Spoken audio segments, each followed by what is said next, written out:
Hablar de si debería usarse anfotericina B liposomal monodosis en el tratamiento de la criptococcus meningia. Esta pregunta surge a raíz de la guía de la OMS del 2022 que pone como tratamiento de elección, como inducción en la meningitis criptocóxica, una dosis alta y única de anfotericina B liposomal acompañado de flucitocina y fluconazol. En la guía aclara que es una recomendación fuerte a favor que está basada en moderada certeza de evidencia. Y cuando fuimos a ver en qué se basaba esta recomendación, decía que había un estudio randomizado que se había hecho en 2022 que disminuía la mortalidad. Entonces esta era la recomendación de la guía. Ahí sí dice, yo no estoy leyendo, porque está muy chiquito, pero dice así que reducía la mortalidad. Dice, cuando dice por qué hace una recomendación fuerte. Sí. Dice que la reducción de la mortalidad era imprecisa, pero la certeza era baja por imprecisión, pero que reducía la mortalidad y que como los beneficios eran muchos, decía que la recomendación terminaba siendo moderada la certeza por eso, porque los beneficios estaban bien evidenciados. Empieza a hacer una guía de los meses, para mí es una guía que tiene muchos problemas metodológicos, sí. Y no me parece una guía de alta calidad. Pero bueno, es verdad, es lo que está en la guía y... Claro, en realidad vos te enterás, entre comillas, por la rotación de infectología porque querían discutir esto, ¿no? Claro, viene un paciente se le ha dado de... Claro, viene un paciente... no es lo paciente. Pero se consideró... Claro, viene un paciente y se empieza a surgir el tema de que hay guías que recomendaban la monodosis y, a ver si este paciente era candidato o no a hacer monodosis, y ahí me entero de que hay un estudio, de que ya lo había evaluado y que la guía de la OMS lo recomendaba. ¿Y los infectólogos, cuando rotaste, qué decían? Que no había un estudio que compare lo que nosotros hacíamos con la guía de la OMS. O sea, como que estaba basada en un estudio que no es lo que nosotros hacíamos. Claro. ¿Entendés? Porque el comparador no era los 14. Lo correcto. Entonces, lo que hacíamos nosotros, entonces no lo utilizaban. Lo desestimaban. Claro, lo desestimaban. Entonces, a raíz de esto dijimos, vamos a buscar el estudio primario y encontramos el estudio que se hizo en 2022, que se llama Ambition, que propone estudiar el tratamiento como una dosis única de anfotericina. Ahí el estudio, básicamente fuimos para ver. El estudio básicamente lo que hablaba era de pacientes HIV, plantearon una pregunta pico. Los pacientes eran adultos HIV con meningitis criptocóxica. La intervención iba a ser esta dosis alta y única de anfotericina B liposomal, 10 miligramos kilo, en el día 1, y iban a seguir con flucitocina y fluconazol 14 días. Esto era con 7 días de internación. Estos pacientes iban a estar al menos internados 7 días. El comparador, que esto es lo que digo que difiere de por ahí lo que nosotros hacemos, es que el comparador era lo que recomendaba la guía de la OMS en 2018, que es Anfo-B desoxicolato más flucitocina 7 días, que también al menos iban a estar internados 7 días, llevándolo hasta 14 días de internación. Y el outcome que ellos iban a evaluar iba a ser muerte por cualquier causa a 10 semanas. Ambos después iban a continuar con fluconazol 800 miligramos por 8 semanas y ambos grupos iban a iniciar el TARB a las 4 a 6 semanas. O sea, eso no iba a variar en la intervención y el grupo control. La hipótesis del estudio era que un curso corto de dosis alta de Anfo-B liposomal con fluco y flucitocina iba a ser no inferior a la terapia de inducción estándar por esto que decíamos que la OMS lo recomendaba, de una semana de anfotericina B desoxicolato con flucitocina para el tratamiento de la meningitis. ¿No los repunzaban? Sí, los repunzaban. Y acá surge nuestra pregunta pico, que difiere un poco de la pregunta pico del estudio. Si bien los pacientes que nosotros nos planteamos son los mismos, adultos HIV con meningitis criptocóxica, la intervención, es esta, a ver qué onda la Anfo-B como liposomal como monodosis en el día 1, después con flucitocina y fluconazol por 14 días, con 7 días los pacientes internados. El comparador en realidad lo que nosotros vamos a comparar es el tratamiento que nosotros usamos, que es Anfovell liposomal con flucitocina por 14 días y los dejamos internados 14 días. Y el outcome sí va a ser muerte por cualquier causa a 10 semanas. Bueno, y ahí fuimos a analizar el estudio enrola 844 pacientes, los criterios de inclusión, bueno, es adultos HIV positivos con meningitis, ya sea diagnosticado por tinta china o antígeno raquia en el líquido cefalorraquídeo, y se reclutaron en 8 hospitales distintos de África. Excluyeron si habían recibido alguna dosis de anfotericina, cualquier dosis o fluconazol mayor de 800, embarazadas, amamantando o tomando medicamentos contraindicados que se especifican porque interaccionan con la anfo o en algún momento habían presentado algún efecto adverso de anfofluco en su vida. Esos son los pacientes que excluye. Entonces dijimos, bueno, vayamos a analizar, como siempre, cuál es el riesgo de sesgo del estudio. Y el primer paso es ver si los pacientes del grupo de la intervención y el control parten de un mismo, o sea, están balanceados, es decir, que tienen el mismo pronóstico de sufrir el evento de interés. Y para esto evaluamos cómo se aleatorizaron los pacientes, ¿no? Ellos en el protocolo decían de que los pacientes se iban a aleatorizar por bloques de 4 a 6, que esto siendo con un ratio 1:1, que lo que quiere decir es que los bloques lo que te permite es que la persona que recluta no sabe a dónde va a ir cada paciente y que tenga un ratio 1:1, es que van a quedar la misma proporción de pacientes, o sea, los mismos números de pacientes de un grupo que de otro. Y a su vez, la secuencia para la aleatorización era una secuencia que se había generado por un software estadístico, que era una secuencia totalmente impredecible. Entonces, obviamente eso lo que permite es que, bueno, yo no pueda predecir que mi paciente, por ejemplo, si yo tengo un paciente más enfermo y quiero que vaya por ahí al grupo control porque sé que quizás le vaya peor, con esta secuencia lo que hace es impedir que yo tenga el control de elegir el grupo a donde vaya. Claro, vos no tenés la puta de cómo adivinar qué viene. Claro. Ese es un poco el chiste de que la secuencia sea válida, que el que está reclutando a los pacientes no tenga la puta manera de saber qué le va a tocar al próximo. Claro. Y si la secuencia tiene estas características que se generan en computadora, es poco probable que lo pueda dar. Y hoy los bloques, hay que tener cuidado, los bloques per se son una manera de que los grupos vayan quedando balanceados, que no haya, porque por el azar te pueden empezar a caer pacientes en la secuencia, te pueden caer muchos pacientes para una rama y pocos para la otra, si vos no haces bloques. El bloque te permite que cada 4 de cada 6 el número sea igual para cada lado. El permutamiento de los bloques es lo que hace que sea difícil de adivinarlo. Porque puede pasar que si vos sabés que son bloques de 4, porque te diste cuenta que cada 4 hay 2 y 2, si ya los primeros 2 del segundo bloque le tocaran a una rama, vos sabés que los otros 2 van a ir a la otra rama, porque son bloques de 4. Que vos lo vayas permutando, es el carácter permutable del bloque lo que hace que sea impredecible la secuencia. Bien. Y el bloque per se favorece que el número vaya quedando 1 a 1. Claro. Bueno, así que en esta cuestión dijimos, bueno, el estudio tiene bajo riesgo de sesgo porque tiene esta secuencia impredecible. Después, algo también que pueden hacer los que diseñan el estudio es estratificar por ciertas variables variables de interés para que también esa variable te quede balanceada entre los dos grupos.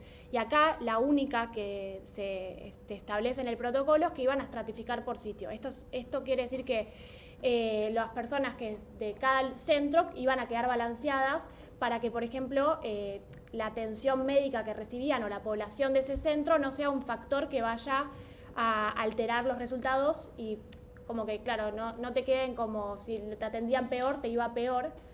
¿Se entiende eso? Listo. No sé si se entiende. Es muy importante y no sé si se entiende. Es que, a ver... No que vos no lo explicaste. Si la gente entiende cuál es la importancia a la hora de definir si es la anfotericina lo que genera los beneficios o la ausencia de diferencia, lo que vos quieras evaluar, que hayan balanceado por centro. Ustedes lo podrían explicar con sus palabras cuál es la importancia para que efectivamente sea la anfotericina y no otra variable, en este caso el centro. ¿Por qué el centro impactaría el pronóstico de un paciente? Por ejemplo, si se olvidan de darle dosis o... Porque es otro el centro. Por ejemplo, si vos randomizás al primer piso o a la unidad de recursos mínimos, si vos ves que en el primer piso se mueren menos, vos podés decir, bueno, pero capaz se mueren menos porque están mejor atendidos los pacientes, no porque los pacientes porque la droga es mejor, sino porque la droga nueva cayeron todos en el primer piso y vos sabés que el primer piso se trabaja un poco mejor, ¿se entiende? Eso. Claro. Que esa variable no entra en juego en el resultado de cómo le va a los pacientes. Entonces lo dejás balanceados a los dos grupos y es la única que, digamos, se establece en el protocolo que se iba a utilizar para aleatorizar, o sea, que iba a utilizarse para estratificar, para balancear los dos grupos. Después, otra cosa que hay que analizar cuando queremos ver el riesgo de sesgo de los estudios es el ocultamiento de la asignación. ¿Qué quiere decir esto? Que las personas que van reclutando a los pacientes, es decir, yo tengo un paciente que creo que tiene criterios de elegibilidad para este estudio, no pueda influir en qué grupo va a ir el paciente. Esto hace en el estudio del protocolo es que la forma donde se iban a asignar, el lugar donde se iban a asignar los pacientes era un centro, estaba centralizado y los pacientes, las personas que reclutaban no tenían, estaba oculto para esas personas. O sea, esas personas no sabían a qué grupo iba a estar asignado y se decidía en un sistema remoto. Y bueno, y esto, o sea, la persona, yo llamo y digo, bueno, este paciente tiene criterios de elegibilidad, me comunico y un sistema en otro lado me dice, bueno, este paciente saltó que iba a ir para acá. Entonces yo no lo puedo como definir, ¿entiendes eso? No pudiste influir porque claro. Vos ya decidiste que el paciente se incluye. Claro. El centro de randomización decidió que estaba ok los criterios de inclusión y exclusión y recién ahí aparece el bolillero por computadora y le asigna la rama. Una vez que le asigna la rama, vos ya no tenés escapatoria. Aunque tires al paciente por la ventana, ese paciente quedó randomizado a la rama que le asignó aleatoriamente el sistema. Claro. No pudiste meter la mano. Es esto que decíamos de que si, por ejemplo, yo quiero que mi paciente que le va a ir bárbaro, es joven, está re bien, y quiero que por ahí vaya al grupo experimental para que le vaya mejor con esta droga, como yo no tengo idea de qué grupo le van a asignar, está bueno, que vos no puedas influir, eso que decíamos. Si vos aleatorizás, si vos tenés la lista en la mano de aleatorización, el estudio es aleatorizado. Te dice, el primer paciente va a anfotericina monodosis, el segundo va a ir a anfotericina monodosis y el tercero va a ir a anfotericina 14 días.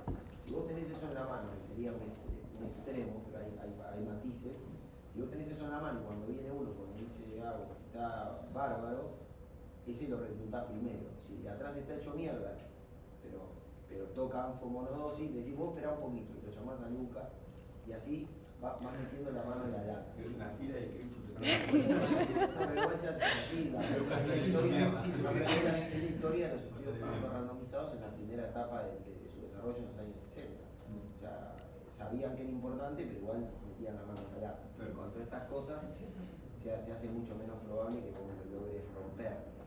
Si vos ves a un paciente, por ejemplo, que ves que está muy mal y por el riesgo de que le toque lo que vos pensás que es peor o mejor del tratamiento y no lo querés aleatorizar, no lo metés.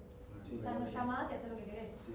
Y eso como, por ejemplo, cuando se utiliza a todos los pacientes que están mal y no los querés meter, quedan afuera del estudio. Y puede ser que después en el análisis del estudio, si vos ves que la mortalidad de las criptos en el estudio es del 10%, es un estudio para criptos leves. Y restarías por evidencia indirecta y no por riesgo de sesgo. Pero sí, podría ser una limitación en el término de la certeza de la evidencia. Es un estudio de criptos leves. Entonces podría no aplicar a criptos graves. Eso lo puedes ver con la tasa de mortalidad, que acá es 30%. O sea, que estaban hecho mierda, que es más o menos lo que pasa con la cripto en África, la tasa de muerte de cripto en África, 30%. Bueno. Y otra cosa para evaluar cuán serio es el riesgo de sesgo es evaluar lo que siempre decimos, bueno, si es ciego. Esto quiere decir, o sea, en un estudio el paciente puede ser ciego, es decir, no sabe a qué rama pertenece. Los médicos o el personal que trata a estos pacientes puede ser ciego, lo mismo, no sabe a qué rama está tratando. Y también pueden ser ciegos las personas que hacen que ven los datos del estudio, digamos. Y los asignan el evento. Claro. Lo falla renal, sí o no. Claro. Esa persona que dice sí o no, también puede estar ciega o no a la rama a la que está asignada el paciente y incurrir o no en un sesgo. Claro.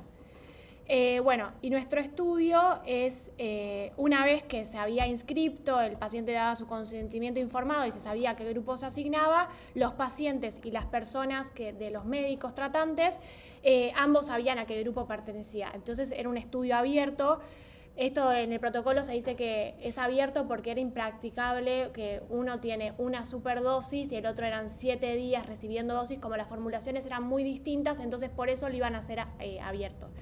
Entonces, esto quizás podría uno pensar que tiene alto riesgo de sesgo, pero en el protocolo ponen cómo van a minimizar este sesgo.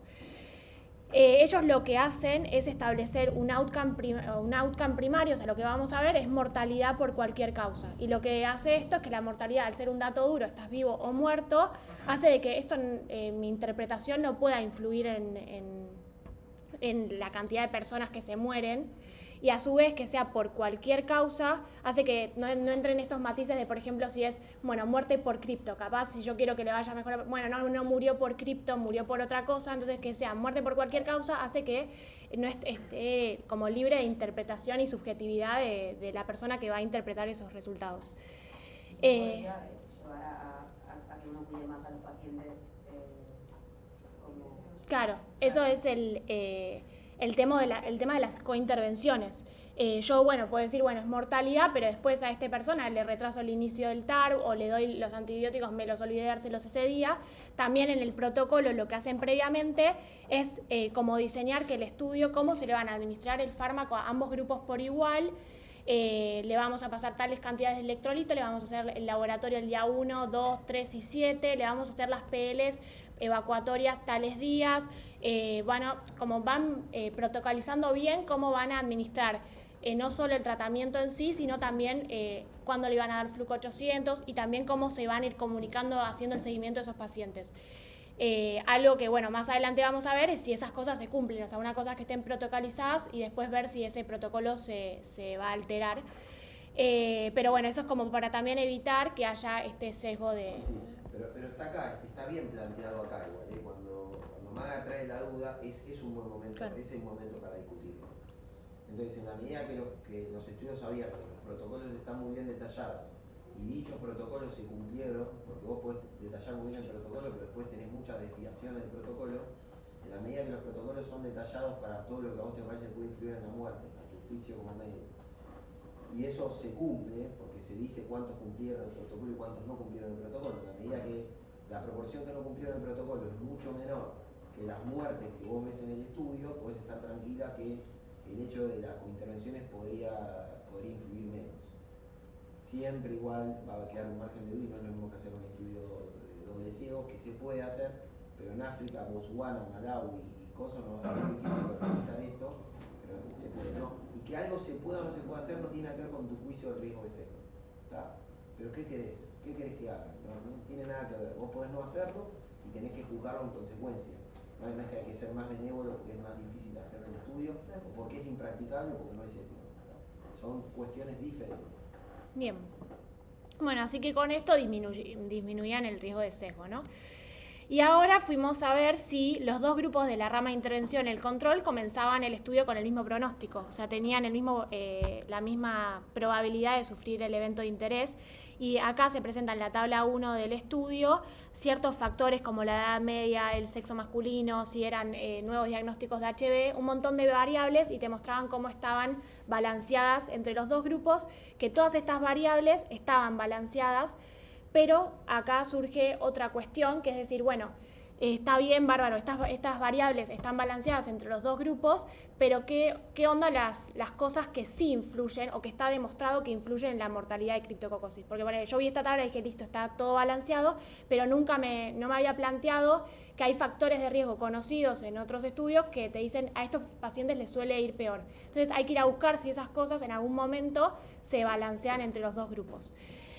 Y se conocen como 6 factores de riesgo establecidos para mortalidad en cripto, específicamente del outcome que estamos estudiando, que es mortalidad, que una es la edad, que los pacientes te lo ponían en la línea de base en esta tablita, estaba puesto que estaba balanceada, que la media era la misma en los dos grupos, 37 años, y también la iban a usar como covariable para ajustar los resultados. Es esto que hablábamos en alguno de los journals anteriores, de ajustar los resultados según ciertas variables, y como ellos sabían que esta era una variable de factor de riesgo, la iban a usar para ajustar los resultados finales, o los datos crudos los iban a ajustar. Después estaba el deterioro de la conciencia, que ellos lo iban a utilizar como lo iban a medir por el Glasgow. No están en la tabla esta, pero también iban a ajustar los análisis finales, lo iban a usar como covariable para ajustar los datos finales. El recuento de CD4 se mide en la primera tabla cómo está balanceado y también lo iban a usar para ajustarlo. La presión intracraneal medido como la presión de apertura cuando se hace la PL, también se iba a ajustar en los datos finales. Y hay dos variables o dos factores de riesgo que no se iban a ajustar entre los dos grupos o que no están balanceadas entre los dos grupos. Uno es la urea, que si bien te dicen que se midió en el laboratorio de inicio, no está ajustada. Y otra es la rigidez de cuello, que no está ni ajustada, ni está explícita en los datos iniciales, ni tampoco se ajusta. Pero ahí, excelente, como explicaste Ago, pero bueno, Ago está estudiando esto hace un mes y obviamente para ella hay muchas cosas que son naturales. Entonces, lo que dice Ago es ojo porque puede ser que los grupos hayan quedado desbalanceados, pero ella dice, no solo hay una tabla con qué pasó con los grupos en forma basal, sino también los autores, cuando tenían los datos finales, cuántas muertes en cada rama, igual decidieron hacer otro análisis, que podemos llamar secundario, no importa, otro análisis, donde trataron de estar 100% convencidos de que esas variables que son pronósticas efectivamente estén bien balanceadas. Si bien es un estudio grande, no es un estudio, un mega estudio, donde uno asume que las cosas se van a balancear bien. Entonces, en base a esto que pone Agos acá, ¿ustedes consideran que los dos grupos tienen o no tienen el mismo pronóstico basal? En base a esto que está acá. Parece que sí. Bueno, ¿y qué pasa con la rigidez de cuello? Es uno solo y por ahí está absorbido por otra de las variables anteriores. Excelente, hay O dos sea, no es cosas. como la urea, poner. Sí, hay dos cosas. Una es la posibilidad de que no todos los factores de riesgo sean independientes, o sea, es algo que uno debería ir a mirar en los cuerpos de evidencia que haya disponible. Y lo otro es la magnitud de la asociación, o sea, si lo más duro es el Glasgow y los CD4, y eso es lo que más pesa, y eso está ajustado, uno podría considerar que lo importante está ajustado. Si la rigidez de cuello tiene un aumento de la mortalidad mínimo y encima en algunas cosas no está ajustado, probablemente sea poco importante. Y además está el criterio clínico, o sea, sin que uno vaya a estudiar todo siempre de todas las cosas, si ajustaron por edad y Glasgow y por la presión intracraniana, los grupos deben estar balanceados, no son 800 pacientes. Claro. Bien. Bueno, y vamos a evaluar, o sea, ya evaluamos que arrancan con el mismo pronóstico, que están balanceados los grupos, y ahora hay que evaluar si ese balance pronóstico se mantiene durante el estudio. Entonces, lo que vemos es que hay ciertos criterios de exclusión tardía que lo que hacen ellos, bueno, inscriben todos los pacientes, los randomizan, pero después usan unos criterios que estaban preestablecidos que se llaman de exclusión tardía, que algunos pacientes los van a excluir. Y esto hay que ver si alteraría nuestro balance. O sea, como lo que hace es que para acciones que vos después de lograste un balance con la randomización y después vos los excluís a algunos pacientes y que esto te desbalancee los grupos. Entonces, ellos ponen que van a excluir los pacientes cuando tienen en el laboratorio más GPT aumentada por 5, neutrófilos menos de 500 y una plaquetopenia menos de 50. Y establecen que excluyeron a 30 personas tardíamente, es decir, que estas personas ni siquiera van a estar en los datos finales. Son 30 personas, que quizás es un número bastante grande, pero algunas no tenían HIV, algunas no tenían criptomeningia.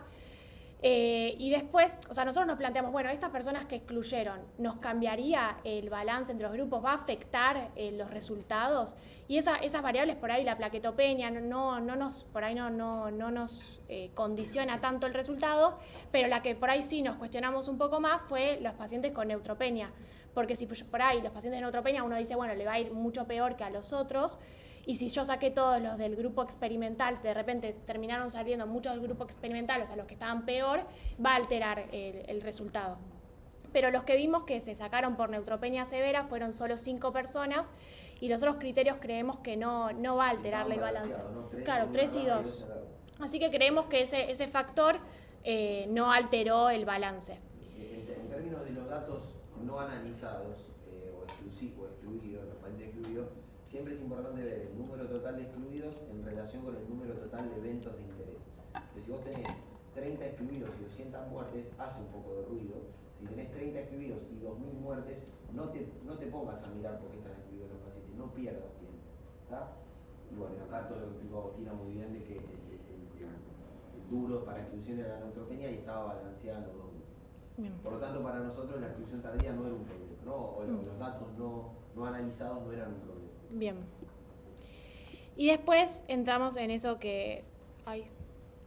en lo del sesgo de cointervención, que son esto que planteaba Maga, que son las intervenciones adicionales que no están relacionadas con el tratamiento primario, que podría alterar el balance entre los grupos.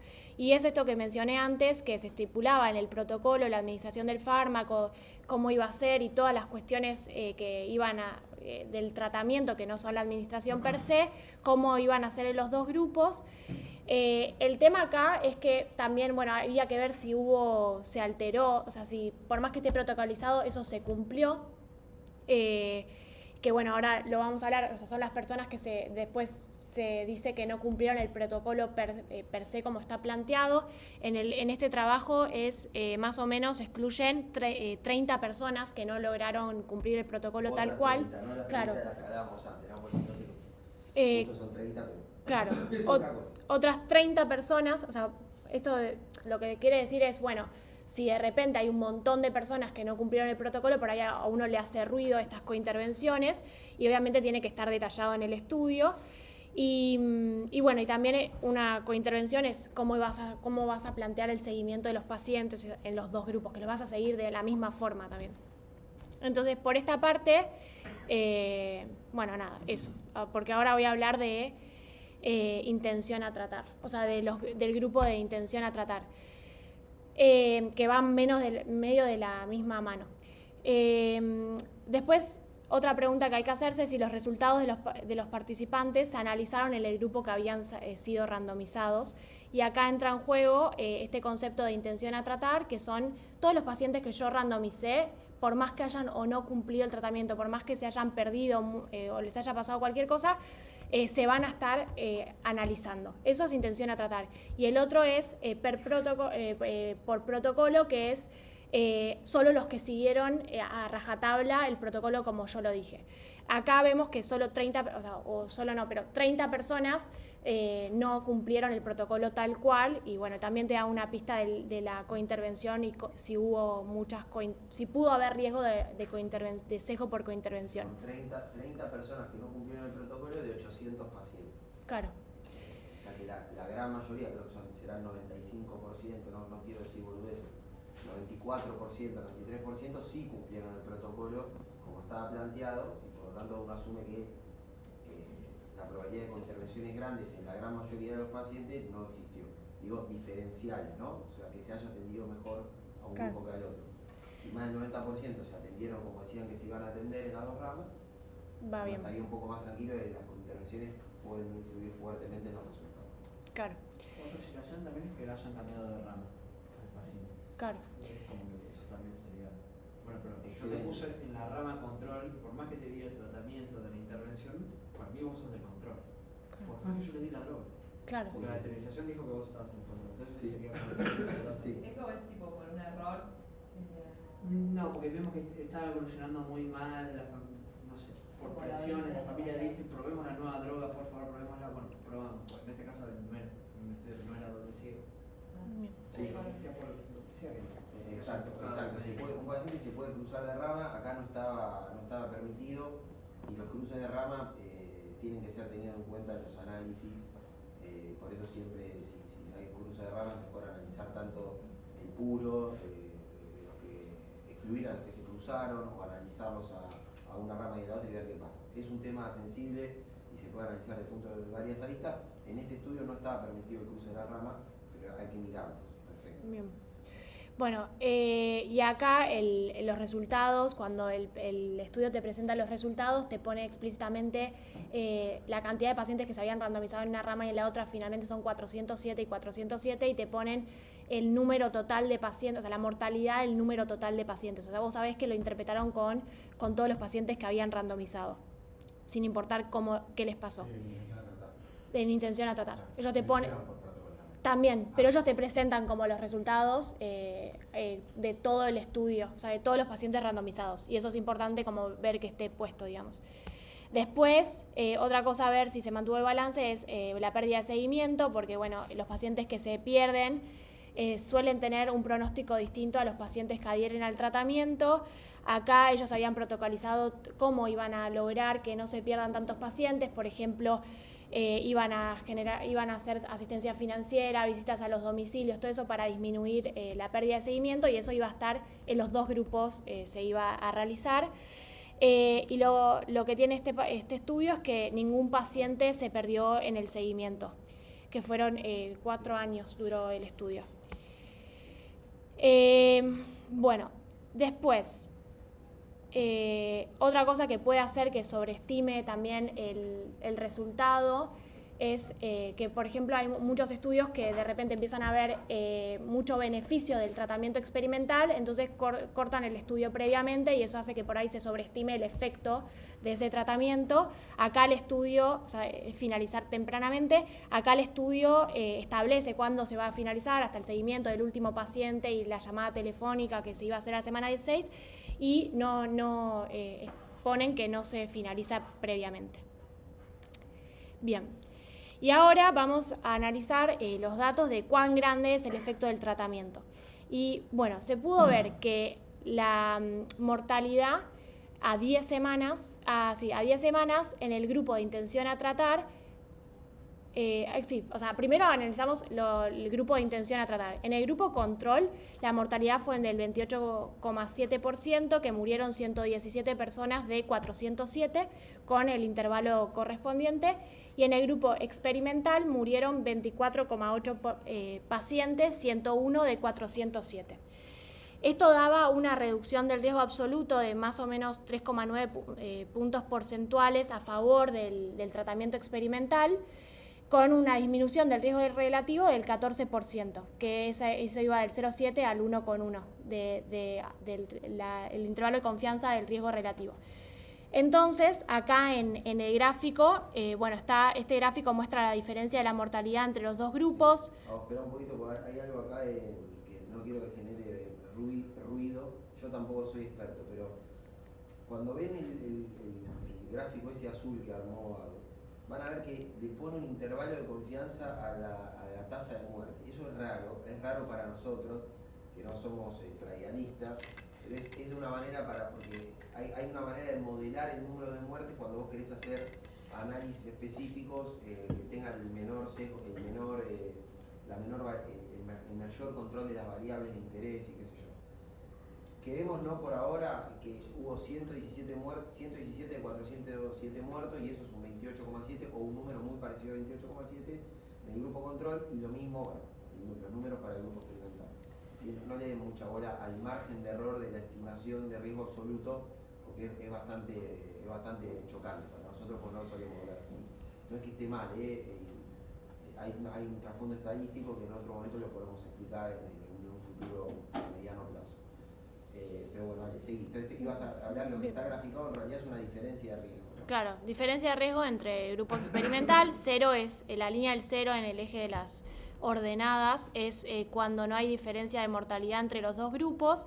Hacia la izquierda favorece la intervención y hacia la derecha favorece el control, es decir, si está hacia la derecha va a haber más muertes en la rama experimental que en el control.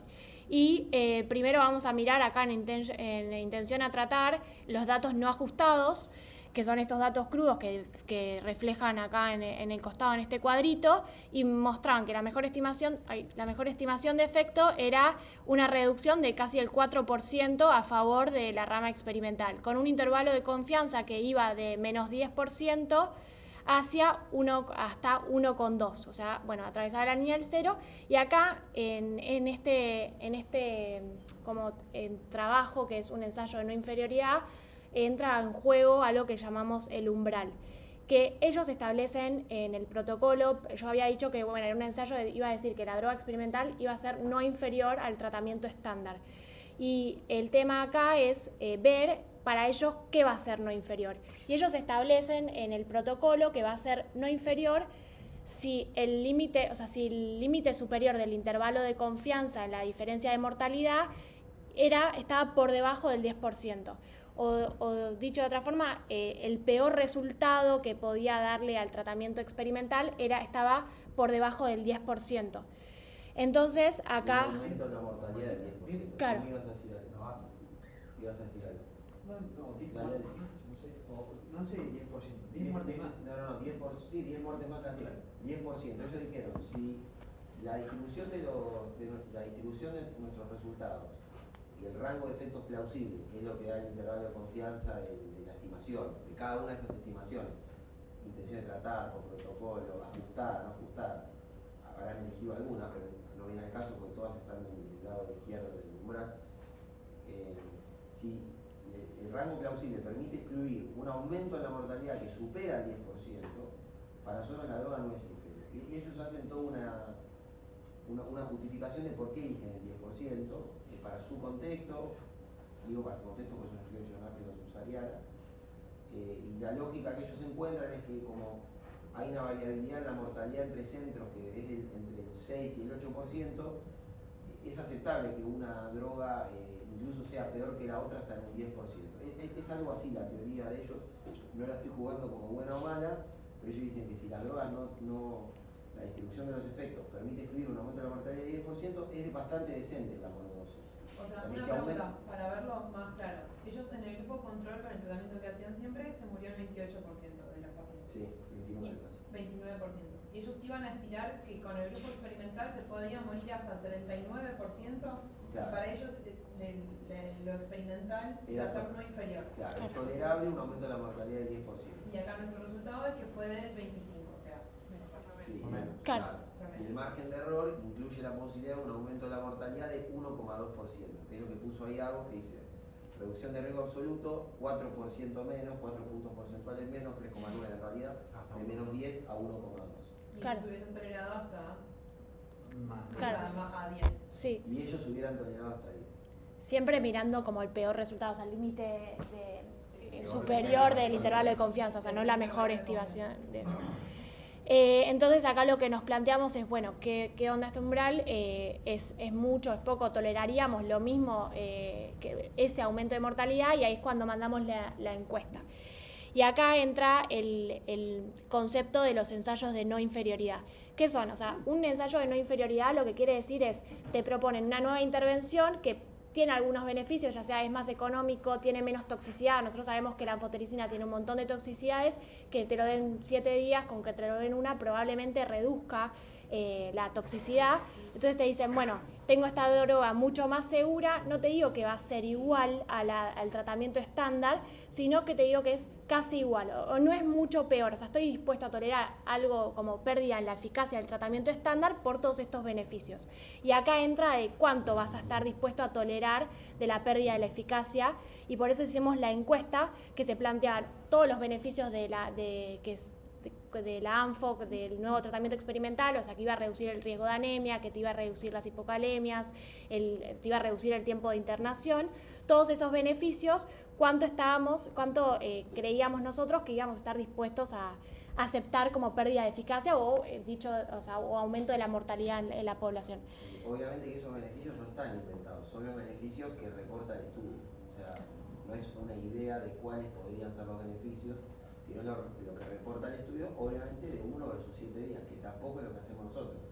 Quiero decir esto porque los beneficios podrían ser incluso mayores, porque nosotros usamos 14 días. Pero bueno, para tener un ancla, nos quedamos con los datos reales del estudio, de cuáles eran los beneficios. Por eso cuando ustedes contestaron la encuesta de qué aumento de la mortalidad estarían dispuestos a aceptar, dado la distribución de los beneficios, lo contestaron con la distribución de los beneficios del estudio, no una idea de cuáles podrían ser, sino cuáles fueron los beneficios de esta investigación. ¿Sí? Podrían ser un poquito más grandes, un poquito más chicos, cuando nosotros usamos 14 días, tal vez un poquito más grande. A mí eso de la encuesta me costó mucho porque pienso que cuando hicieron la encuesta anterior, que le hicieron para el paciente del pie diabético de abajo y qué sé yo, los beneficios eran como mejoras en la calidad de vida, ¿no?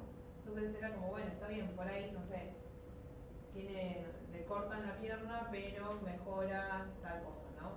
Cosas para el paciente en el conjunto de la calidad de vida. Pero acá en relación a la hipocalemia, si vos tu objetivo es la mortalidad, no es algo que vos, bueno, tenés menos riesgo de hipocalemia, ok, sí, pero después se va a morir más, ¿entendés? Como que siento que no es un beneficio. Está perfecto, vos podrías haber votado que arriba del cero era todo inaceptable y no está mal lo que estás haciendo, punto. Hay que pensar de dónde viene esto, no es lo único, igual hay Como menos... que en este ejemplo en particular, No, que sí. no me pasó con el otro, no veía ninguna cosa que Perfecto. valga la pena bajar la mortalidad. Perfecto, vos podés haber puesto que para Tal vos vez la cualquier- adherencia, a lo mejor, vos- pero igual impactaba en la mortalidad. de vos la podés haber manera. elegido cero y nadie te puede juzgar. Vos decís que no tolerarías un aumento en la mortalidad Para bajar la hipocalemia. Claro. Yo lo pienso como que quizás en el escenario de ellos, tipo, por adherencia tienen mucha más mortalidad, entonces quizás nosotros sí la podríamos bajar porque tenemos más adherencia a que los pacientes se queden internados más días. Claro, igual también quedarse internado 14 días tiene otro, claro, con un contra un día. Cualquier cosa que tenga un impacto en la mortalidad tendría que estar considerada, digamos, porque es Claro. porque causa. No, pero, o sea, está bien, a vos te puede, o sea, el exceso de mortalidad es que de cada tantos tratados, tantos más se mueren, ¿no? O sea, por ejemplo, en el peor escenario los autores dicen que de cada 10 uno más se muere por haber hecho el tratamiento abreviado, lo que significa que 9 de cada 10 no se ven perjudicados por el tratamiento. Ese aumento en la mortalidad de 10% es uno más de cada 10 se ven perjudicados, o sea, hay un perjuicio de 1 de cada 10 por el hecho de hacer una monoterapia versus un tratamiento de 7 días. ¿Qué quiero decir con esto? Que la gran mayoría no se van a ver perjudicados, por un lado, y por el otro lado estamos hablando del extremo del rango de lo plausible, o sea, no es la mejor estimación de efecto, está dentro de lo plausible, pero no es lo más plausible. Eso está en el extremo de lo menos plausible dentro de lo que sí puede ser plausible. Claro. No, está bueno que lo aclarás porque es el margen, es el peor extremo del intervalo de confianza, porque si no en realidad es un montón. Es un Mucho. Claro. Como número de que va a dañar es un montón, ¿o no? Sí. Es un número. No, o sea, un aumento de la mortalidad de 10% es grande, o sea, es un aumento Nosotros grande de la mortalidad. hacemos un montón de intervenciones con beneficios mucho menores, pero, ¿no? Exacto. Bueno, de hecho, en la encuesta, dada la distribución de los beneficios, nuestra chiquita de 18 respuestas contestó alrededor de 5 puntos porcentuales, Claro. que ya de entrada es la mitad de lo que consideraron los autores en África subsahariana, donde las criptococosis se deben caer como las gotas de la lluvia en los hospitales. Digo, las cosas también hay que decirlas como son. Por eso los resultados siempre se aplican a, bueno, lo dice el audio que hizo Bauti del libro de User's Guide, eso hay que aplicarlo a tu contexto. Ese umbral es tu umbral de tu hospital, y acá es casi como una criptocosis de Estados Unidos, de Nueva York, el hospital de Mount Sinai. Para un escenario tan duro como ese, un umbral de la inferioridad del 10% parece como mucho. Sí. Pero es verdad lo que decís vos. Y por otro lado es verdad que en esos países, africanos por ahí, como están bajo nivel de recursos, por ahí todo lo que es cointervención, todo eso es como siempre hacer referencia, es cierto, ¿no? Como cualquier cointervención que esté balanceada, pero no sé, me sonó mucho 10%. Sí. Pero es verdad también eso, ¿no? Que es el extremo superior, o sea, no es que en realidad esa es la diferencia entre un tratamiento y otro, sino que es mucho menos, era 4%. ¿no? Sí. Si nosotros, ahora vamos a hablar de cuán confiable es lo que ellos excluyeron del umbral y todo eso, pero acá lo que se tiene que llevar todo es que un estudio digo lo básico, ¿no? Porque hablamos muchas cosas nosotros en Journal, que un estudio diga, que los autores digan que no es inferior, no nos puede nosotros decir, entonces no es inferior. Eso es lo básico que uno tiene que aprender, ¿está? Después hay un millón de cosas, detalles, cosas que estamos hablando, encuestas, kilómetros, eso es lo que uno se tiene que quedar de base. No podemos fumarnos la conclusión de los autores, nunca, nada. ¿no? Porque además lo no inferior para ellos quizás no sea lo mismo que lo inferior para nosotros. Exacto. Además. Exacto.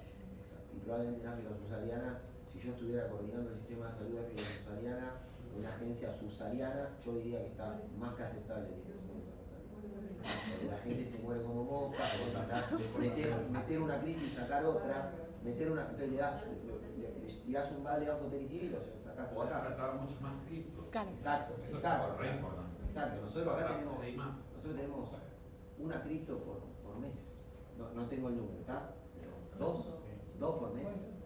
64 años la base de datos. No, pero Del nosotros, infecto. nosotros discutimos los estudios en nuestro, por esto llaman es esto, es el estudio en nuestra realidad. Claro. Si otro se va mañana a trabajar a África subsahariana o a Salta, que donde no hay cama, porque hay que internar chikungunya y Zika, y tenés una cripto que está bastante decente, tiene un seguimiento telefónico, capaz que le tirás un balde de fotelicito y mandas a la casa.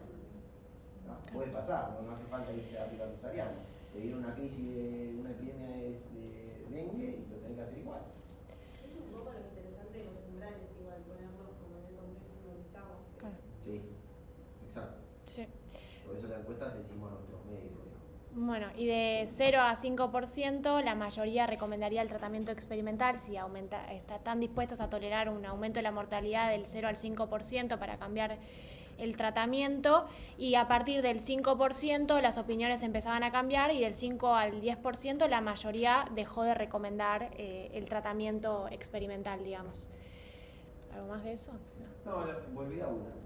Entonces, si uno separa el 5%, la pregunta es si, asumiendo por un momento que no hay grandes limitaciones en el estudio, podemos discutir un rato largo, que es un estudio bien diseñado, con intervenciones balanceadas, si la distribución de los efectos permitiría considerar también para nuestro contexto que el estudio es no inferior. ¿Qué opinan ustedes? Perdón, que el tratamiento monoterapia no es peor o no es inferior que el tratamiento estándar, al menos el de 7 días. Para no pongamos demasiado creativo. ¿Y por qué? Y porque la línea punteada se correría acá. Y de 10 a 5 igual. Estaría en 5, ¿no? Y no lo toca. Y cuando un intervalo de confianza no toca el umbral de interés, ¿qué hay que mirar? Antes de decir que no hay un problema o no hay imprecisión, ¿no? También hay que mirar los N y La fragilidad. ¿Se acuerdan que siempre hablamos de la fragilidad? Y nosotros tenemos algunas reglas de oro. ¿Se acuerdan? El ratio del intervalo de confianza, si es más de 3, hay imprecisión muy importante, no importa nada. Acá no es eso. El ratio es el del riesgo relativo, que va de 0,7 a 1,1. Estamos bien, estamos abajo de 1,5 o de 1. Eso está muy bien. La cantidad de eventos, que acá, ¿cuántas muertes hay en total? Ahí la tenemos, 218. Son 218, no son 600, tampoco son menos de 200. Entonces, sin entrar en extremos detalles, hay una manera bastante más exacta de saber cuántos pacientes o eventos tenés que tener para poder excluir con certeza un aumento de la mortalidad de tanto. O sea, más allá de estas reglas de atajo segurístico que nosotros usamos para decir si hay fragilidad o no, hay un número. Ellos, el estudio tiene 800 pacientes porque ellos hicieron su modelo de cuántos pacientes tenían que incluir, su tamaño muestral, para poder excluir un aumento de la mortalidad del 10%. Y llegaron a que necesitaban 800 pacientes y lo pudieron cumplir. ¿Sí? Claro. Entonces ellos pueden con certeza decir que ese margen de error no está falsamente chico por azar, sino que muy probablemente se pueda excluir un aumento del 10%. Pero la pregunta es cuántos pacientes necesitarías para excluir un aumento de la mortalidad mayor al 5%. Y con eso vos tenés que definir si la estimación tiene cierta fragilidad o no, o si estás listo para decir, ok, no solo el margen de error no lo toca, sino que efectivamente acá no hay una cuestión fuertemente influenciada por el azar que hace que el margen de error haya quedado por debajo del umbral de interés.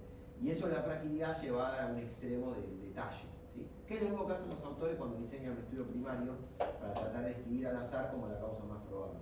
¿Sí? ¿Cuántos pacientes necesitábamos?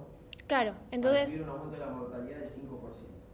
Claro, si nosotros, o sea, no podemos excluir que dé una mortalidad, que no aumenta la mortalidad un 10%, pero nos planteamos este umbral del 5%, y para que evaluar la precisión, el tamaño de la muestra, o sea, si yo quiero demostrar un número mucho más como exigente en el aumento de la mortalidad, voy a necesitar mucho más pacientes, por lo cual este estudio, acá te decía que, o sea, para ver para como asumir que no aumenta la mortalidad un 5%, en cambio de 780 pacientes que tenía el estudio, necesitaría un N de 3.200. Entonces el número aumenta como 4 veces más. Por ende, quizás para nosotros, para poder cambiar el tratamiento, necesitaríamos como un estudio más grande para que sea más preciso el resultado, digamos. Quizás por eso manejaron el umbral también, ¿no? Sí, puede ser que ellos sabían cuánto podían incluir también. Hay un protocolo del estudio, en teoría. Yo no sé si el protocolo se publicó antes, no lo sé. Pero sí, probablemente ellos pueden excluir un aumento de la mortalidad del 10%. Pero lo importante de esto de entender el concepto de fragilidad es que una vez que vos ves que un intervalo de confianza no cruza tu umbral de interés, no importa si es una inferioridad o no, si no cruza tu umbral de interés, aún persiste la posibilidad de que el resultado no sea definitivo o altamente confiable en términos de su error, ¿no? De su margen de error, porque el tamaño de la muestra puede ser inferior a lo que vos necesitas para excluir ese efecto. Y eso es la fragilidad ya llevada a el año 2 del journal, que nunca lo habíamos hablado con tanto detalle, pero es lo mismo que hacen los autores de los estudios primarios para calcular cuántos pacientes necesitas, porque esa reducción, ese aumento de la mortalidad menor al 5% que encontraron los autores, el peor escenario es 1,2%, podría estar fuertemente influenciado por el azar. Porque vos para excluir una mortalidad mayor al 5% necesitas 3.200 pacientes y eso lo puedes hacer con una calculadora como hacen ellos cuando diseñan el estudio. O sea que el azar todavía podría haber influido en que no haya un aumento de la mortalidad del 5% y tal vez el verdadero efecto, mejor dicho, un intervalo de confianza más robusto con más pacientes, podría haberse tirado para la derecha, ¿no? ¿Sí?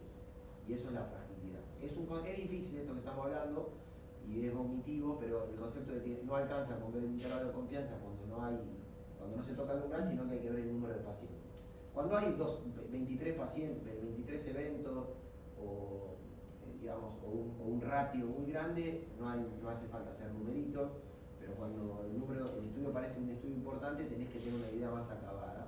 Y para detectar diferencias más chiquitas necesitas más pacientes. Y ellos no tienen pacientes para excluir un aumento de la mortalidad del 5%, no los tienen. Y eso para nosotros significa que el resultado es impreciso. No significa que no sirva, que no se pueda usar, sino que no tenemos alta certeza que no aumenta la mortalidad más de un 5%. También tengo moderada certeza, lo cual puede ser importante. Para ellos sí, igual es un poco más certero que para nosotros que queremos el 5%. Exacto. Claro. Exacto. Ellos pueden excluir con cierta confianza, yo diría con alta confianza, un aumento de la mortalidad del 10%. Nosotros también, pero del 10%. No podemos, es por este mismo motivo que no se puede decir que es mejor, suponiendo que no cruce. Excelente, excelente. Entonces está del otro lado, entonces ahora no solo eso, sino que hay que usar anfotericina monodosis. No. Ok. Bueno, y Porque lo mismo, para demostrar un beneficio también necesitas un beneficio mayor al 1%, necesitas 70.000 pacientes, un beneficio mayor al 5%, necesitas por lo menos, si la mejor estimación de efecto, necesitas muchos pacientes también para demostrar que la droga sea superior, en un 1, en un 5, en un 10, depende de la distribución de los resultados. Bueno, y acá todos los de las análisis de ajustado y eso seguimos, no. Bueno, y lo último, esto. A ver, el tema es, bueno, nosotros no teníamos... Me lo mandó 15 minutos acá antes. Lo que decíamos es, bueno, nosotros comparamos, nuestro estudio es el... ¿Cuál era nuestro estudio? El C, ¿no? No. Lo de arriba es el estado de conocimiento antes que sea el estudio. Y son las diferentes formas de tratar la cripto. Que hay muchas, hay 7, 14 días, históricamente, ¿no? Había 7 días, 14 días, flucitocina sí, flucitocina fluconazol sí, fluconazol no, hay diferentes formas. Hasta que salió este estudio había cuatro grandes regímenes, ¿sí? Que era A, B, C y D, Claro. Que son diferentes formas de combinar los tratamientos y en diferentes tiempos. Algunos usan anfotericina 14 días, otros 7, algunos usan flucitocina y otros usan fluconazol. Claro. Nosotros acá comparamos el A que era una semana de ANFO contra la monodosis, pero en realidad lo que nosotros usamos es el punto C, que son 2 semanas de ANFO con flucitocina, ¿no? Lo que estamos haciendo ahora. Entonces, nosotros comparamos, claro. o sea, el estudio, antes de ir al estudio nuestro, vamos al gráfico de arriba. Sí. ¿Cuál es lo que hacemos nosotros? Es el C. ¿Es el C? Sí. Lo que estamos haciendo hace poco, ¿no? Yo le preguntaba a Ariana para confirmar. Nosotros estamos haciendo ANFO liposomal por 2 semanas más flucitocina. Sí. Ese es nuestro nuevo estándar. Sí. No digo que esté bien o mal, ¿no? Ese es el C. Pero claro, era el D el antes. estudio el estudio que trae donde decimos, che, no deberíamos tratar monodosis. No estamos discutiendo 7 días, no es que no haya que discutir, no lo estamos discutiendo hoy. Pero ¿qué pasa? El estudio de Agos comparó monodosis contra 7 días.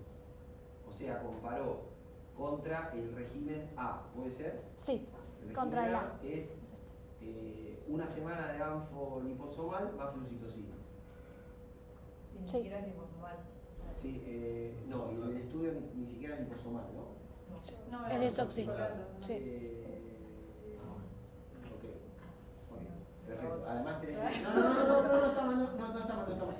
Incluso si tenés, el punto es comparar 1 versus 14 días, pero igual así podría haber problemas. Pero sería que la comparación sería lo más parecido a la A, ¿está bien? Sí. A la A.